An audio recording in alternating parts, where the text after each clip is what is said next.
Moin Moin, hier ist der Zap. In dieser Forspoken Review bekommst du einen kleinen Einblick in das neue Fantasy-Rollenspiel mit Actionkampf und allerlei Kritikpunkten, die schon vorab durch die Medien gingen. Ich erzähle dir, wie es sich spielt, was alles drin ist und am Ende gibt es eine Wertung von mir. Aber vor allem möchte ich dir alle Infos geben, damit du für dich selbst entscheiden kannst, ob das Spiel dir Spaß machen könnte. Forspoken wurde von Luminous Productions entwickelt und von Square Enix gepublished. Bisher gibt es mit Final Fantasy XV bereits ein bekannteres Spiel dieses Studios. Ich habe einen kostenlosen Testkey erhalten, meinen Dank dafür. Dies sollte aber keinen Einfluss auf meine Bewertung haben, da ich alle Spiele immer mit dem Gedanken im Hinterkopf teste, wie würde ich mich fühlen, wenn ich den vollen Preis bezahlt hätte. Hintergrund, Hardware, Mindestanforderungen und Kritik am Spiel im Vorfeld. Diesmal erst ein paar sehr wichtige Dinge vorweg, denn Forspoken ist ein stark umstrittener Titel. Daher ist es leider nötig, erstmal anzusprechen, warum das Spiel so kontrovers diskutiert wird und was das für diesen Test bedeutet. Insgesamt wird dadurch auch das Review etwas länger als üblich. Falls dich manche Punkte nicht interessieren, kannst du die Kapitelmarken nutzen, um zwischen den Themen umzuschalten. Punkt 1. Dies ist ein Test der PC-Version. Alle technischen Angaben können nicht 1:1 auf die Konsolen übertragen werden. Es ist definitiv kein Spiel für schwache Hardware, das zeigen die Mindestanforderungen, aber auch meine Erfahrung bestätigt das. Zumindest wirkt sich die Hardware sehr stark auf die Schönheit der Welt aus. Und mit 97 GB Downloadgröße und entpackt 121 GB Platzbedarf ist auch das Herunterladen bereits eine Herausforderung für langsamere Internetleitungen. Ich habe das Spiel auf zwei recht unterschiedlichen Systemen getestet. Zum einen ist mein Hauptrechner ein R9 3900X gepaart mit einer RX 6900 XT. Dazu habe ich das Spiel auch auf einem älteren R7 2600X mit einer Nvidia GTX 980 getestet. Es zeigt sich, dass besonders der Grafikspeicher eine limitierende Größe ist. GPUs mit 8 GB Videospeicher oder weniger haben Probleme mit der Texturengröße des Spiels. Und Radeon GCN-Karten, also RX 580 und älter, können das Spiel gar nicht darstellen. Mein 3900X mit 6900 XT-Grafikkarte schafft 50 bis 60 FPS mit Ultradetails und Raytracing-Schatten in 1440p. Das entspricht auch den im Video gezeigten Gameplay-Szenen. Diese Grafikstufe liegt einiges über der Konsolenqualität, allerdings ist dann auch halt Hardware nötig, die einiges teurer als der Anschaffungspreis einer Konsole sein dürfte. Wenn man den Anspruch hat, dieses Spiel auf 4K ohne Upscaling zu spielen, dann braucht man wirklich die neueste und entsprechend teure Hardware. Man kann aber durch Herunterstellen von Optionen einiges an Performance herausholen und es für kleinere PC-Hardware anpassen. Forspoken bietet dazu auch umfangreiche Möglichkeiten. Aber trotzdem geht das nur in Grenzen und dann leidet die Grafikqualität recht schnell massiv. Dies konnte ich bei der 2600X 980 Kombi ebenfalls feststellen. Um 1440p auf dem langsameren Gerät zu erreichen, musste man das Spiel auf Mittel herunterstellen und dazu noch Upscaling benutzen.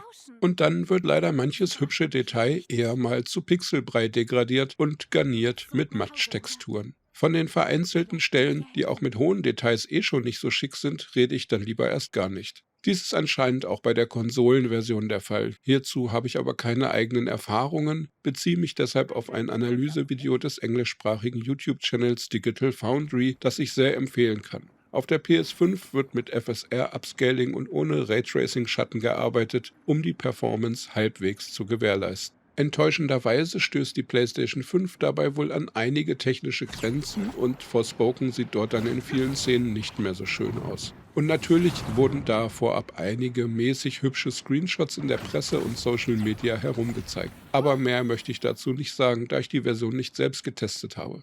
Alles Folgende bezieht sich auf die PC-Version. Punkt 2. Dazu gab es im Vorfeld Kontroversen rund um das Spiel, weil Square Enix wohl so einigen größeren Spielemedien keine Vorab-Testmuster zugeschickt hatte. Hier gab es dann statt Testbericht einige negative Meinungsbeiträge, die das Spiel schon vor Release in ein negatives oder zumindest stark zweifelhaftes Licht gerückt haben. Wenn Publisher Review-Samples so verzögern, besonders bei einem Spiel, das leicht mal mehr als 30 Stunden Spielzeit mitbringt, dann ist das in der Vergangenheit oft ein Zeichen dafür gewesen, dass das Spiel noch nicht vorzeigbar war und dass es eventuell Fehler oder Qualitätsmängel beinhaltet, wo man Angst hat, dass das zu früh bekannt wird. Dies wurde öffentlich angesprochen und grundlegend zu Recht kritisiert. Manche haben das dann allerdings auch Clickbait-mäßig etwas überrissen. Ich habe ebenfalls erst 2 Tage nach Release meine Version erhalten und entsprechend wird dieses Review, da ich das Spiel gern intensiv testen möchte, erst eine Woche nach Release erscheinen. Und nach so einer Zeitspanne ist, bedingt durch die Schnelllebigkeit der Medien und die schnell nachlassende Aufmerksamkeit heute, vermutlich nur noch wenig Interesse vorhanden. Ich wollte das aber trotzdem unbedingt machen, weil ich mir auf jeden Fall selbst eine Meinung bilden wollte. Dazu habe ich vorab komplett alle anderen Reviews gemieden, soweit mir das möglich war. Punkt 3: Dann folgte eine weitere negative Vorfeldkampagne, weil die Hauptfigur eine schwarze Frau ist und dies als politische Agenda von entsprechenden Kreisen gewertet wurde. Dem Spiel wurde Wokeness unterstellt und es ging schnell ins Politische, wozu ich nichts weiter sagen möchte, als dass das Spiel selbst nur eine unpolitische Fantasy-Geschichte erzählt. Aber natürlich führte dies zu weiteren negativen Schlagzeilen rund um Forspoken. Punkt 4: Dann folgt noch mehr Ärger, denn direkt nach Release gab es Ausschnitte von etwas merkwürdig wirkenden Dialogen zu sehen, die stark kritisiert wurden. Wenn man fälschlicherweise denkt, dass es ein reines Mittelalter-Fantasy-Game wäre, könnte man zu dem Schluss kommen, dass diese etwas aus dem Kontext gerissenen Zeilen unangebracht moderne, oft mit Flüchen durchsetzte Ausdrucksweise enthalten. Wenn man allerdings berücksichtigt, dass die Hauptfigur aus unserer Welt kommt, in New York mehr oder weniger auf der Straße aufgewachsen ist und dann nur durch einen Dimensionsriss unfreiwillig in die Fantasy-Welt geworfen wird, wirkt die Sprache dann eigentlich völlig angemessen. Punkt 5: Dazu kommt schließlich auch der mit 80 € oder Dollar im Verhältnis stark erhöhte Preis zum bisherigen Preisniveau, der vornweg für starke Emotionen bei potenziellen Käufern gesorgt hat. Wenn man es mit der gängigen 60 € Preisspanne für AAA-PC-Spiele vorher vergleicht, ist das ein massiver Preisanstieg von 30%. In Kombination mit all dieser negativ belasteten Presse war es bereits ein schwerer Start für Forspoken. Auch wenn vieles davon hochgepusht und aus Clickbait-Gründen stark überrissen war, ist manche Kritik nicht völlig von der Hand zu weisen, aber dazu später mehr. Noch eine Anmerkung zur Struktur dieses Reviews. Normalerweise packe ich meine persönliche Meinung vor allem ins Fazit, aber in Forspoken läuft vieles anders, als man es erwartet und leider geht auch so viel schief, dass ich diesmal immer direkt darauf eingehen werde, wenn ich ein Element anspreche. Spieltyp: Fantasy, Action, Rollenspiel. Forspoken ist ein Action-Rollenspiel mit mäßig Story, wobei die RPG-Systeme eher leichterer Natur sind. In der Story gibt es keine wirklichen Entscheidungen zu treffen, es gibt keine alternativen Handlungsstränge, in dem Bereich ist Forspoken völlig linear. Neben zahlreichen komplett geskripteten Cutscenes mit vielen Dialogen besteht das Gameplay vor allem aus Erkunden und oft rasanten und actionlastigen Kämpfen.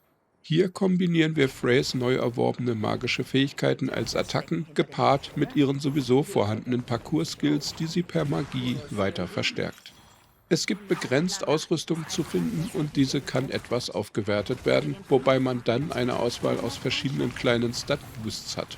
Ausrüstung findet man nicht bei den normalen Gegnern, die droppen nur Aufwertungsmaterial. Stattdessen gibt es spezielle Dungeons und Herausforderungen, wo man als Abschlussbelohnung einen Gegenstand bekommt. Und in seltenen Fällen geben Hauptquests ebenfalls Items oder neue Spielmechaniken.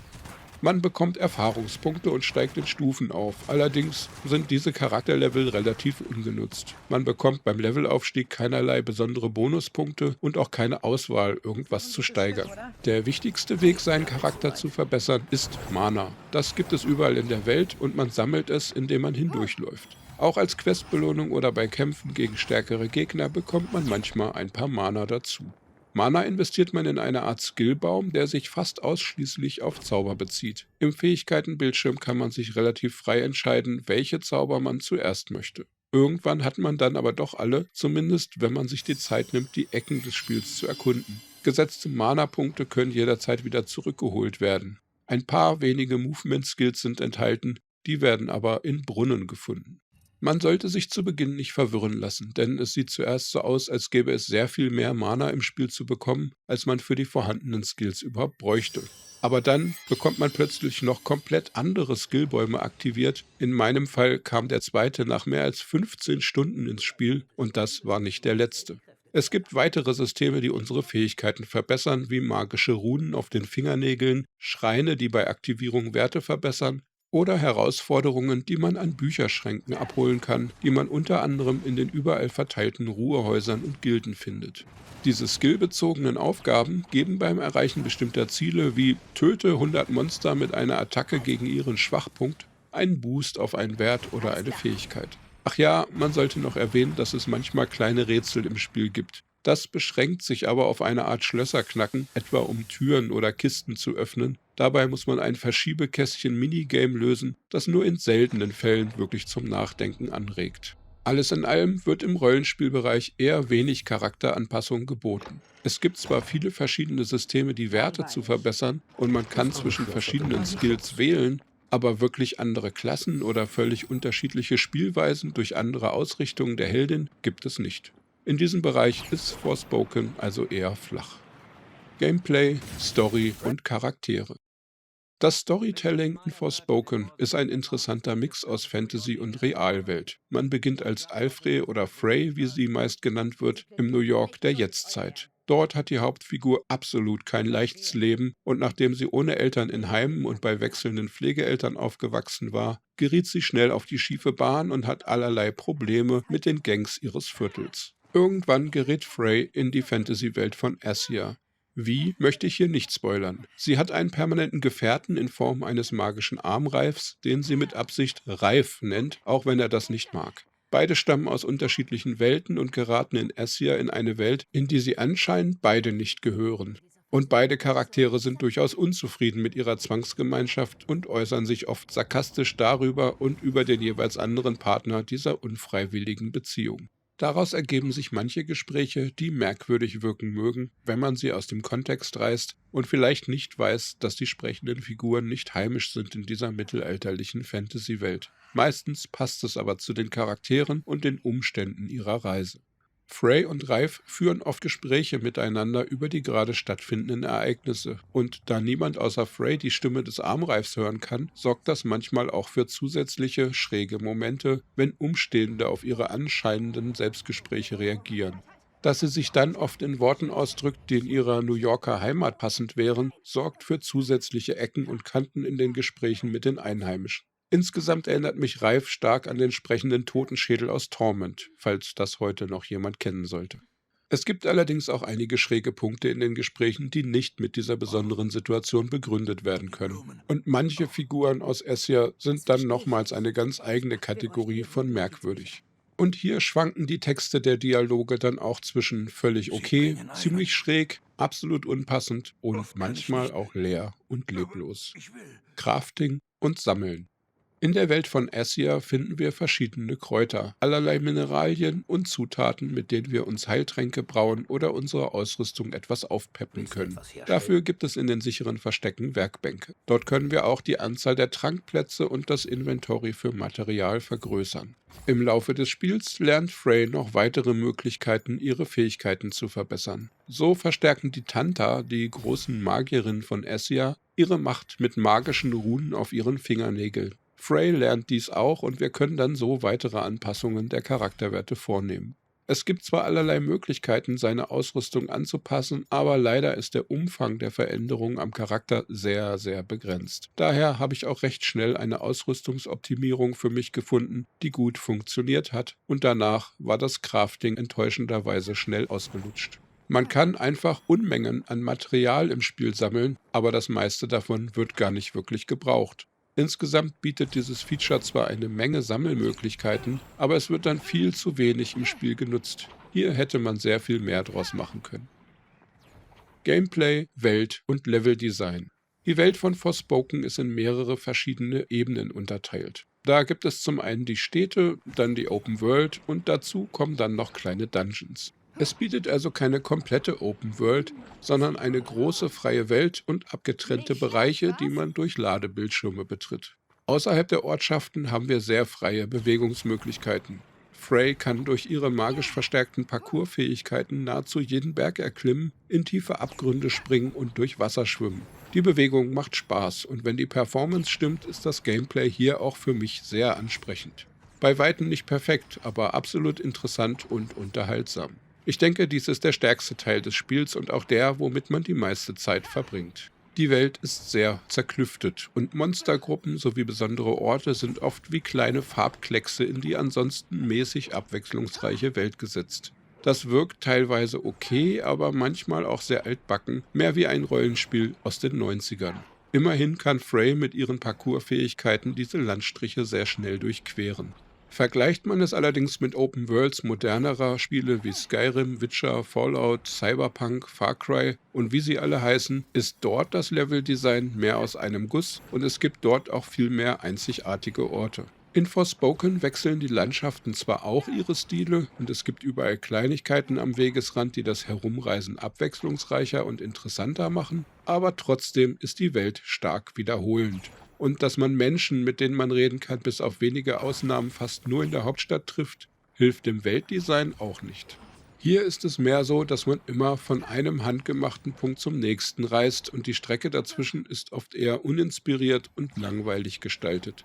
Dazu kommt, dass zwar in allen Spielen Gebäude und Assets immer wieder verwendet werden, in Forspoken allerdings wird dies besonders deutlich, dass ganze Häuser oder ich nenne es mal Ereignisplätze per Copy und Paste in die Welt geworfen wurden. Es gibt zwar so einige davon, sodass es nicht zu sehr auffällt, und es kommen auch immer mal wieder einzigartige Orte. Aber trotzdem hat man immer wieder ein „Dieses Haus habe ich schon 10-mal gesehen" Gefühl und das kratzt an der Lust, die Welt zu erkunden.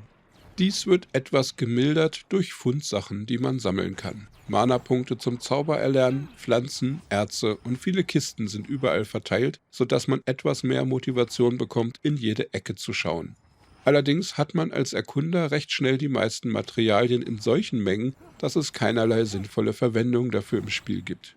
In den bereits erwähnten Dungeons müssen wir jeweils mehrere Kämpfe und einen Bosskampf bestehen und bekommen am Ende ein Ausrüstungsstück und etwas Story als Belohnung. Dies ist ein ganz nettes Zwischenelement, aber vom Dungeon her nicht sonderlich innovativ gestaltet. Die Bauelemente wiederholen sich immer wieder und der Aufbau des Labyrinths besteht aus sehr vielen 90-Grad-Winkeln und fast linearem Durchlaufen. Immerhin sind die Bosskämpfe durchaus herausfordernd und abwechslungsreich und leider sind die Ausrüstungsgegenstände auch oft kaum von den anderen Items zu unterscheiden und einen richtigen Boost bekommt man davon auch nur selten. Insgesamt wirkt dieses Dungeon-Feature dadurch aufgesetzt, wenig spannend und etwas unnötig. Kommen wir zum Design der Orte und Städte und wie man durch sie hindurchsteuert. Während man draußen super flink mit magisch verstärkten Parkourfähigkeiten Wände hochhüpfen und teilweise durch die Luft gleiten darf, ist die Steuerung in den Siedlungen stark eingeschränkt. In der Hauptstadt Zipal als extremer Kontrast darf man keinerlei Parkourfähigkeiten nutzen. Sehr oft gibt es Glaswände, die einem den Durchgang versperren oder verhindern, dass man irgendwo runterhüpft, obwohl es eigentlich so aussieht, als könnte man dort weitergehen.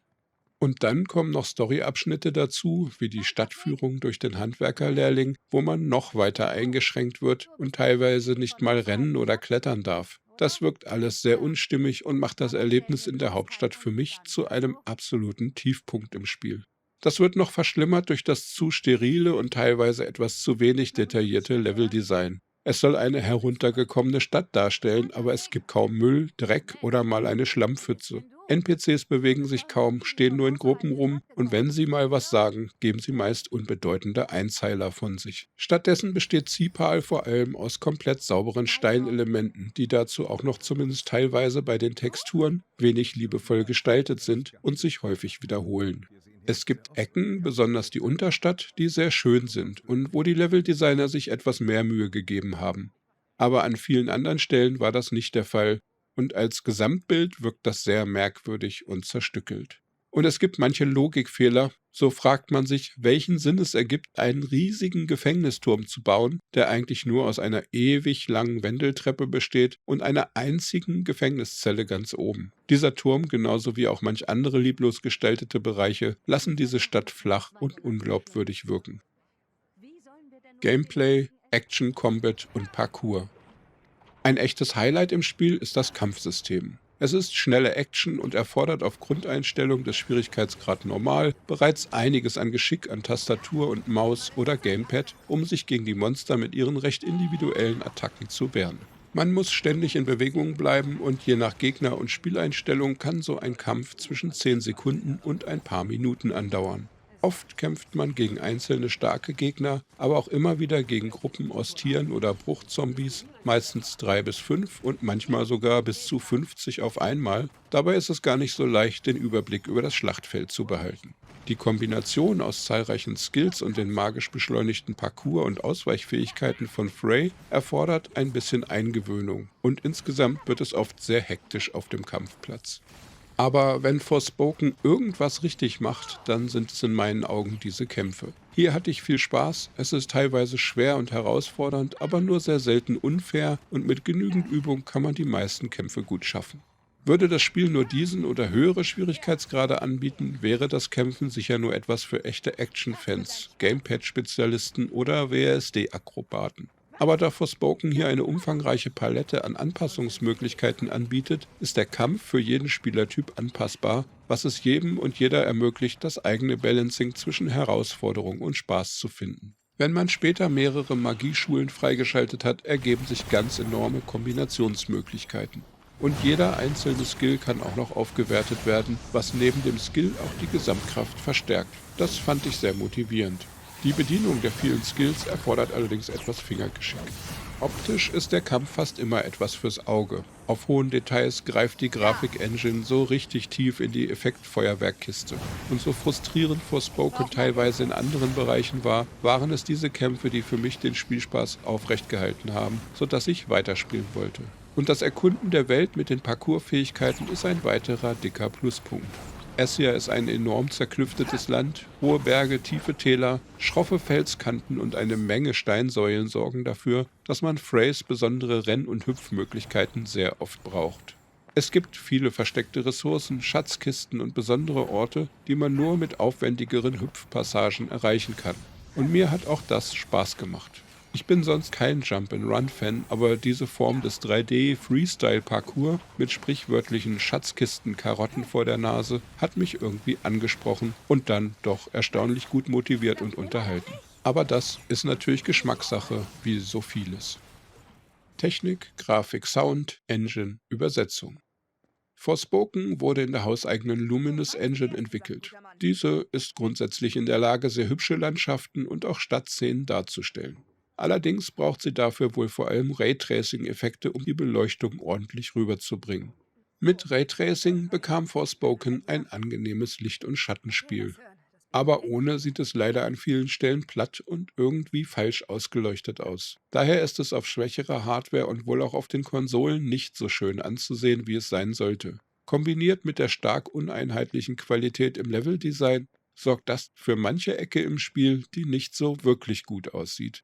Und hier ist die Kritik am Spiel bedauerlicherweise oft begründet. Die 3D-Modelle sind sehr detailliert und auch die Texturen an sich sind fast immer hochwertig, wenn man denn mit hoher Texturenqualität spielen kann und die Engine schnell genug die umfangreichen Daten geladen bekommt. Ansonsten hat man auf kleinerer Hardware häufig Matsch-Texturen vor Augen oder einen merkwürdigen Mix aus High-Res- und Low-Res-Texturen, wenn das System mit Nachladen nicht hinterherkommt, was dann optisch besonders negativ auffällt.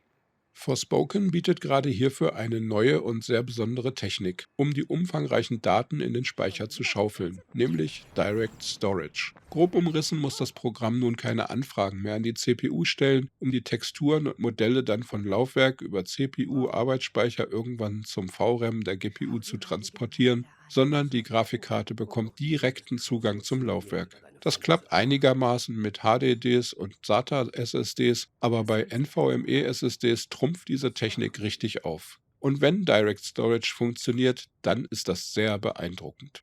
Die Ladezeit eines Spielstands aus dem Hauptmenü heraus direkt nach Spielneustart beträgt von meiner NVMe-SSD maximal eine Sekunde, eher weniger. Das ist enorm schnell und bei den Datenmengen absolut eine technische Meisterleistung. Sehr lobenswert ist der Bereich der Optionsmenüs in Forspoken, egal ob Gameplay und Schwierigkeitsgrad Anpassungen, Grafik, Feintuning oder Konfiguration der Steuerung. Es gibt kaum ein Feature, das man in Forspoken nicht nach eigenen Wünschen ändern kann.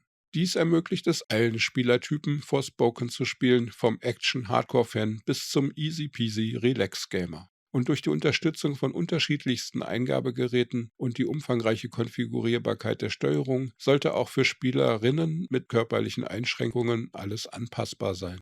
Kommen wir zum Sound. Zur Musik kann ich nur wenig sagen, ich habe mir ein, zwei Titel im Menü angehört, klang ganz nett. Für die Videoaufnahme spiele ich aber zwangsweise fast durchweg ohne Musik aus Copyright-Gründen. Die Vertonung des Spiels ist im Kampfbereich okay. Die Kampfgeräusche und Skills haben angemessene Geräusche, aber nichts derart Herausragendes, dass mir etwas besonders herausstechend in Erinnerung geblieben wäre. Was ich aber bemerkt habe, ist, dass die Umgebungsgeräusche und die Ambiente-Sounds leider auf einem sehr niedrigen Qualitätslevel lagen und auch grundlegend einfach viel zu wenig auf Hintergrundgeräusche und allgemeine Soundkulisse geachtet wurde. Dies sorgt enttäuschenderweise in vielen Bereichen des Spiels für ein Gefühl der Leere und Kälte und dies betrifft auch wieder ganz besonders negativ die Hauptstadt. Die Qualität der deutschen Sprachausgabe ist für meinen Geschmack im Bereich gute Mittelklasse. Für die Qualität der Texte, die die Sprecher eingesprochen haben, können diese ja aber recht wenig. Und hier gibt es ein sehr, sehr breites Feld von tiefgreifenden und emotionalen Momenten in der Hauptgeschichte bis hin zu plattem und unpassendem Geplapper bei vielen die offenbar NPCs sehr in der bewundert. Hauptstadt. Vor allem ihren Idealismus. Solange dieser Werte. Na egal, hier. Du weißt immer noch nichts über Ethia. Danke. Das Spiel bietet 14 unterschiedliche Sprachversionen an. Neben Deutsch, Englisch, Französisch, Italienisch und Spanisch gibt es auch Varianten in Arabisch, Japanisch, Koreanisch, Portugiesisch, Russisch, Chinesisch und Thai. Wie gut läuft Forspoken auf dem Steam Deck? Derzeit ist Forspoken offiziell noch nicht für das Steam Deck optimiert. Es ist aber durchaus spielbar und mit der 800p-Auflösung und niedrigen Details auch brauchbar in der Performance. Im Akkubetrieb ist das aber nur ein kurzer Spaß. Die wenigen Bildschirmtexte skalieren nicht so gut, aber insgesamt war das Spielerlebnis gar nicht verkehrt. Es gibt da sicher noch Platz für Optimierungen, aber auch für Steam Deck-Spieler ist Forspoken spielbar. Forspoken-Test, Meinung und Fazit. Die Grafik ist teilweise sehr schick. Allerdings ergeben sich daraus recht hohe Hardware-Anforderungen. Diese grenzen die Zielgruppe etwas ein. Zusätzliche Optimierungen hätten dem Spiel auf jeden Fall gut getan. Und wenn man das Spiel in der Bildqualität herunterdreht, werden manche Ecken der Welt, besonders die schon nicht so schöne Hauptstadt Zipal, eher unschön. Es gab im Internet einiges an Gemecker über die englische Synchronisierung, aber auch zahlreiche Gegenstimmen. Ich habe auf Deutsch gespielt und dort geht die Sprachausgabe meistens in Ordnung für mich. Aber teilweise gibt es unnatürlich lange Lücken zwischen den Sätzen und manchmal dauern Überblendungen zwischen den Charakteren für meinen Geschmack viel zu lang. Aber zu langsame Wechsel in den Kamerapositionen, das ist wohl generell ein Problem, auch in anderen Szenen ohne Dialog.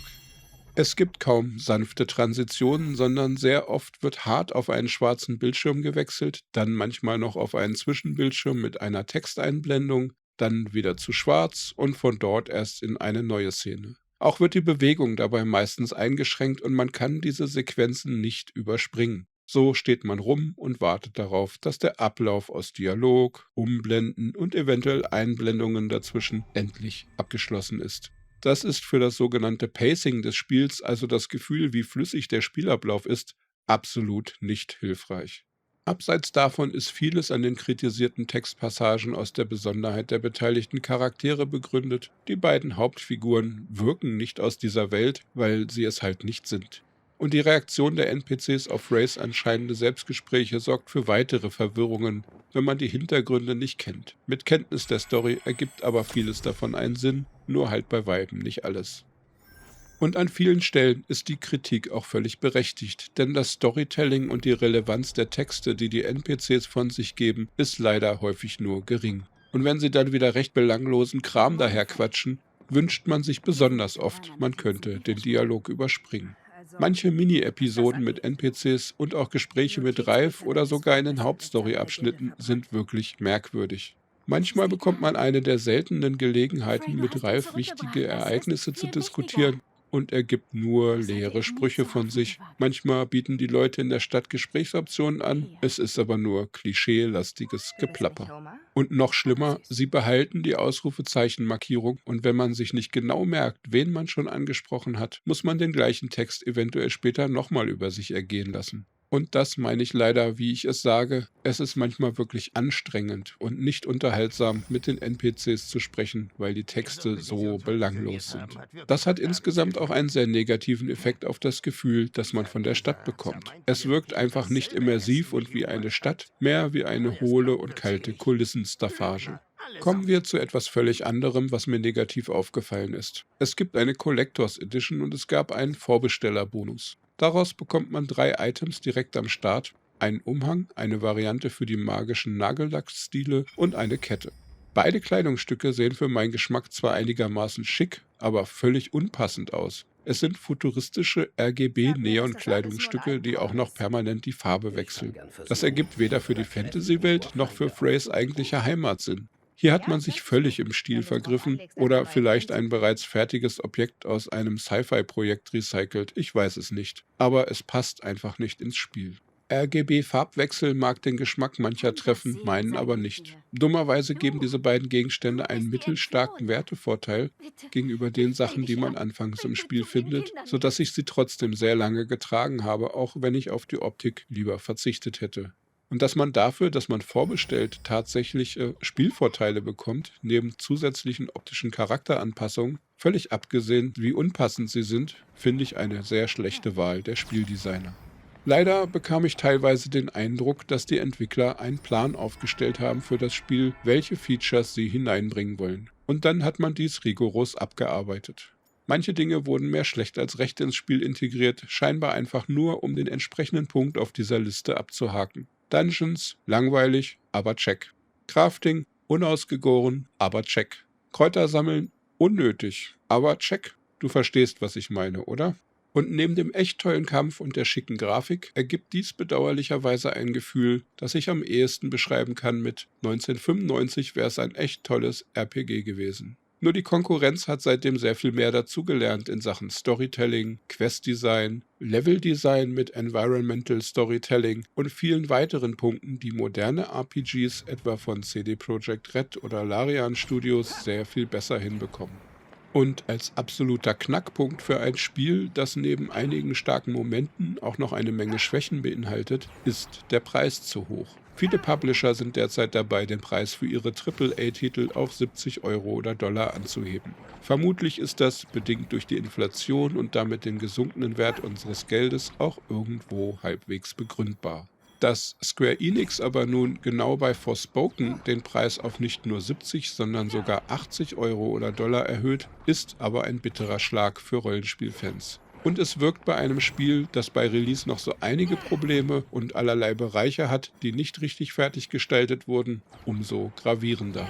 Und hier muss ich mich fragen, hätte ich mir Forspoken für 80 Euro gekauft? Meine Antwort wäre recht klar, nein. Und so kann ich, so leid mir das auch tut, als Zusammenfassung nur sagen, Forspoken ist ein Spiel mit vielen Problemen, aber nicht völlig schlecht. Wer diese Art von Action Combat mag, für den kann das Spiel richtig fesselnd werden. Insgesamt kann man mit Forspoken einiges an Spaß haben, wenn man über die Lücken und technischen Tücken hinwegblicken kann. Aber wartet lieber auf einen Sale, den bei Release geforderten Preis von 80 Euro oder Dollar ist es höchstwahrscheinlich für die meisten Spieler nicht wert. Forspoken Review. Wertung. Nimmt man alle Pros und Kontras zusammen, ist Forspoken ein gutes Spiel, das sehr schick aussehen kann. Es gibt teilweise unausgegorene Spielfeatures und es wird zu einem sehr hohen Preis angeboten. Berücksichtige ich all das, bekommt Forspoken von mir eine 75% Grundwertung. Technische Probleme und uneinheitliche Qualität im Leveldesign sorgen dann leider auch noch für einen Abzug von -5%. Damit komme ich zu einer Bewertung für Forspoken zum Release-Zeitpunkt von 70%. Wenn die Grafikmängel auf schwächeren Hardware-Konstellationen noch nachgebessert werden sollten und man eventuell die Hauptstadt nochmal etwas aufwertet, könnte ich mir vorstellen, dass der Abzug mit einigen Updates doch wieder wettgemacht werden könnte. Vielleicht wird Forspoken dann in einigen Wochen bei 75% landen. Wenn man es irgendwann für einen geringeren Preis bekommen sollte, kann man dann beruhigt zuschlagen. Magst du gern actionreiche Rollenspielkämpfe und eine verseuchte Welt bis in die letzte Ecke erkunden? Oder sind Hardwareprobleme und teilweise flaches Spieldesign zum hohen Preis nicht so dein Ding? Schreib mir gern deine Meinung in die Kommentare oder im Community-Discord. Mehr Gaming-News, Spiele-Reviews und Guides findest du auf dem YouTube-Kanal oder unter zapzock.de. Daumen klicken, abonnieren und mit Freunden teilen kann bestimmt nicht schaden. Und dann wünsche ich dir einen tollen Tag. Ciao, ciao, dein Zap.